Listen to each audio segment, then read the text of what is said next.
This is part 2 of our series, What Does the Bible Say About UFOs and UAPs? Ancient Sightings, Hyperdimensional Reality, and Spiritual Warfare. In part 1, we examined today's surge in UFO/UAP sightings, government disclosures, and the growing sense that the public is being prepared for something big. Now we turn to the one source that truly explains what is happening, the Bible. Far from being silent on aerial phenomena, Scripture presents a clear supernatural framework that fits the evidence far better than the extraterrestrial narrative. The Bible is a high-tech, hyperdimensional book, the ultimate guidebook to the supernatural. It reveals that we do not live in a closed, three-dimensional universe. The Apostle Paul speaks of 4 dimensions in Ephesians 3, verse 18: breadth, length, depth, and height. We exist in a hyperdimensional reality where the spiritual realm is closer than most people realize. We can find ancient aerial phenomena in Scripture. Here are a few. Thousands of years before modern pilots reported tic-tac-shaped objects or glowing orbs, the Bible recorded dramatic aerial events that sound remarkably like today's UAPs. 2 Kings 2:11. As they were walking along and talking together, suddenly a chariot of fire and horses of fire appeared and separated the two of them. And Elijah went up to heaven in a whirlwind, a fiery chariot taking a prophet into heaven, witnessed by Elisha. 2 Kings 6. When Elisha's servant woke up to find the city surrounded by enemy forces and chariots, the prophet prayed, "Open his eyes, Lord, so that he may see." God opened the young man's eyes, and they looked and saw the hills full of horses and chariots of fire all around Elisha. An entire invisible army became visible for a moment. Ezekiel 1 verse 4. I looked, and I saw a windstorm coming out of the north, an immense cloud with flashing lightning and surrounded by brilliant light. The center of the fire looked like glowing metal. Zechariah 5 verses 1 and 2. I looked again, and there before me was a flying scroll, 20 cubits long and 10 cubits wide, roughly 30 feet by 15 feet. These are not poetic metaphors. They describe physical, visible manifestations breaking into our dimension, exactly what UAP witnesses describe today. What is the real identity of these beings?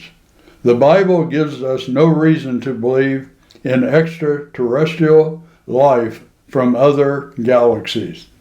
Instead, it repeatedly shows we share our universe with spiritual beings, angels, archangels, cherubim, seraphim, fallen angels, and demons. These are created beings, not omnipotent or omnipresent, fully subject to a sovereign God.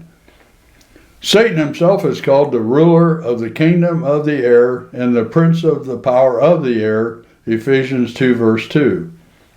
He directs a vast multitude of fallen angels and demonic forces operating in what Scripture describes as another dimension, the unseen realm all around us, Ephesians 6 verse 12. For our struggle is not against flesh and blood, but against the rulers, against the authorities, against the powers of the dark world, and against the spiritual forces of evil in the heavenly realms. Angels and demons can take on physical form when permitted. See Genesis 19 and Hebrews 13 verse 2.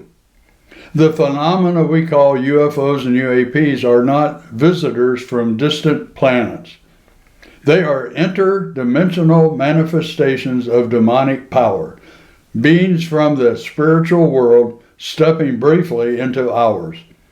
This also connects to the spirits of the Nephilim found in Genesis 6, the disembodied offspring of the fallen angels who mingled with humanity before the flood. As Jesus warned in Matthew 24, verse 37, as it was in the days of Noah, so it will be at the coming of the Son of Man. So why does this matter for Christians today?